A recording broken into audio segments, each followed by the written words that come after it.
Oh, am I steaming? I ought to be.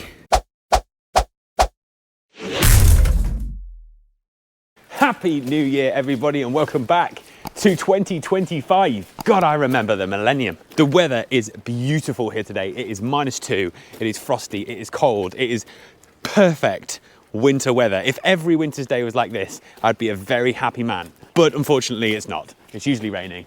But this is just glorious. I'd take this all winter. Now, you might remember a couple of weeks ago, I said that we would have cows out till the 3rd of January, which is tomorrow. But we've come up with a plan and we're going to keep them out a bit longer. But it means I've got to go and get that water pipe in that I moved for those heifers that ended up just getting out. So I've got to get my pipe and roller out. Oh, it doesn't get any lighter. Lovely. Turns out I had completely forgot that we'd actually made 110 bales of whole crop last year, and I'd kind of stacked them behind some straw, and it just left my mind that we even existed, to be honest. So what we started to do is Dad dug them out so we could get to them, and he started to take one of them in place of a bale of hay, meaning we've actually got enough forage now to keep them out for another 55 days.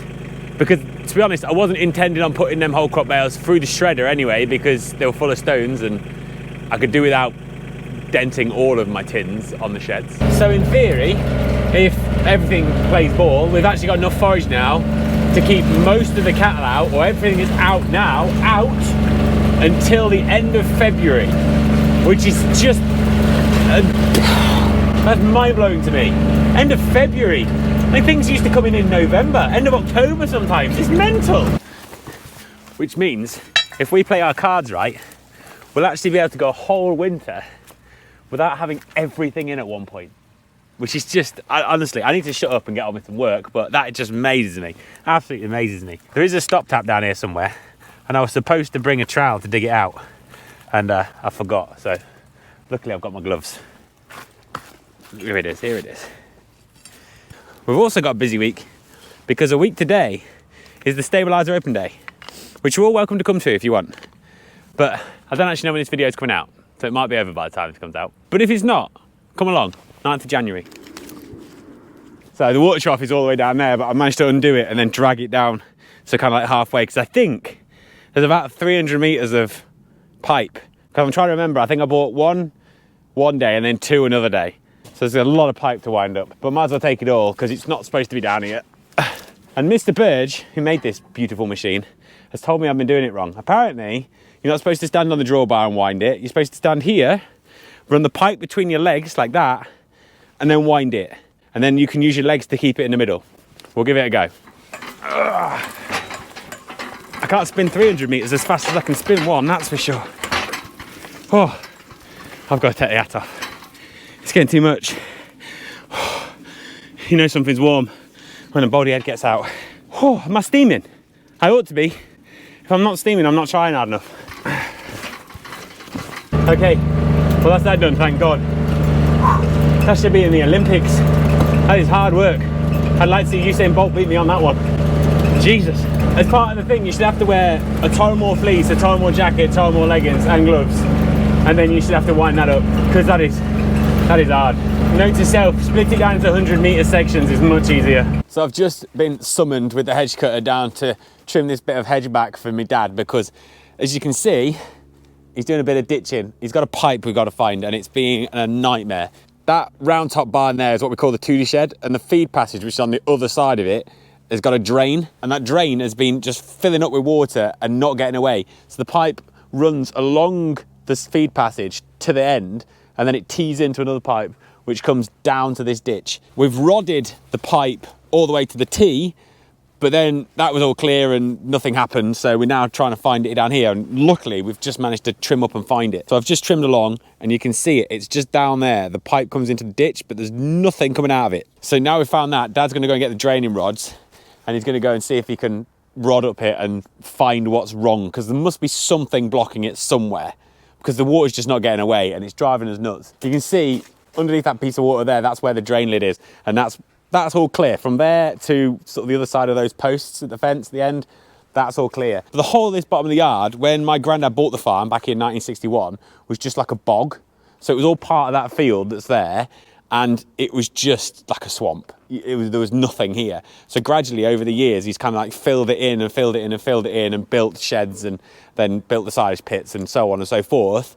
But it's meant that this part of the farm, it is kind of like a bit sinky and a bit meh, which is why we've got a hole there which needs re-concreting, and we've got some cracked concrete and stuff over there because the ground underneath just moves. And to be honest, my granddad didn't like spending too much money on concrete, so we'd rather spread it a bit further and do it at 4 inches than do it at 6 inches and actually have some that lasts. Calves are looking well though, need to muck them out, but calves are looking fantastic. Stabiliser heifers are in that end, and then these are the Charolais. Lovely, looking cracking, and these are all sorted out. Look at these beauties. Biggest one of them, which is the 2838, not that one. It's a Wolfgang, so it's the same breeding as that one. That one's an AI calf, but 2838, which is somewhere in there, is now at 370 kilos, just off silage, which is absolutely flying. They're doing really, really well. Chuffed to bits with them, to be honest, not having to push them, just giving them a nice bit of silage.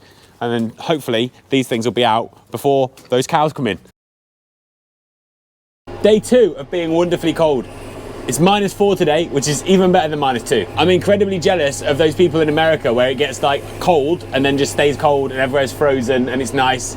And it's probably not like that, it's probably just what I think, but you know what I mean? I like the idea. Dad got the drain running yesterday, which is awesome. So that's all done and dusted and the big puddle has all disappeared, and makes everywhere looks just way tidier. It's way better. And now he's gone muck cutting because he's trying to make the most of the frost, and I've gone hedge cutting because I'm trying to make most of the frost. I've decided to start cutting some of these margin pieces at the side of the herbal lays. So these are some of the new herbal lays that have gone in, and this is going to go into a herbal lay in the spring. So we want to put a fence up along here before we actually drill it. So I'm getting all these hedges cut now so that we can get in here with some posts and knock them in ASAP. So I did some maths the other day, and I think we've got about 10 kilometers of electric fence to put in. 10 kilometers. Now it's only single strand electric fence, but it's a bloody long way. So the idea is that if we can get all these margin bits done and then get at least the posts in, we don't have to worry about the wire because we can run the wire up in any weather with the buggy. But if we get the posts in, when we've got to run tractors on these margins, we can get all those fences up before we drill it, and then it's a bit delicate in the spring. We don't want to be running on it. And then at some point, we've got to find time to get around all the others. I'm not expecting to get 10 kilometers of fencing done this spring. That's unrealistic, but I want to get it started because we spend a lot of time putting fences up temporarily. Temporarily? Temporarily. Temporarily. That's right. We spend a lot of time doing that, and that time's just better off spent doing something else.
Yeah, I know. More muck in the silage pit. What are you thinking? I get it. We didn't want to put it in there either, but it is what it is. To be fair, Dad did get most of that muck out into the field. It was only just the last bit that he had to put in the silage pit, so it's not the end of the world. However, that is the only shed that needs mucking out. So, theory is that now, if we get some frosts, we can actually get that muck out of the silage pit and get it onto a field somewhere whilst we've got a heavy frost. But at the minute, it's just thawing so quick that we don't get a frost long enough to actually get it all out to the field. Whilst I think about it, there's been a few changes on the website. So now there is no data sheets page. If you want the data sheets that are available on the website completely for free, you have to go to the members area and sign up as a member, which again is free. and then you can go into the membership area and you can download the data sheets. Also, if you sign up as a member, you now get a 10% discount code on Bodies Farm merch too. So if you sign up for the membership, you go into the members area, there is a discount code on there. And as well, if you download the data sheets, I'll be able to get in touch with you and see if you want to join the benchmarking group. So well worth signing up. So I thought I'd just let you know of the changes. I'll post something on Instagram probably as well. And also, if you want to join Precision Grazing, you can use the code Bodies Farm, get 5% discount and the chance to win a little bit of a 5-star breakaway. So well worth doing. Anyway, I've got a load of stuff to get ready, so I'm going to crack on with that. Whatever you get up to this weekend, look after yourselves, have a good one, and we're back proper next week. See you in a bit. Ta-da!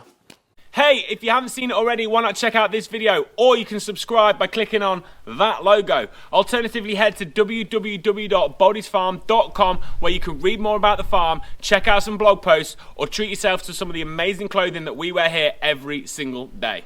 Cheers!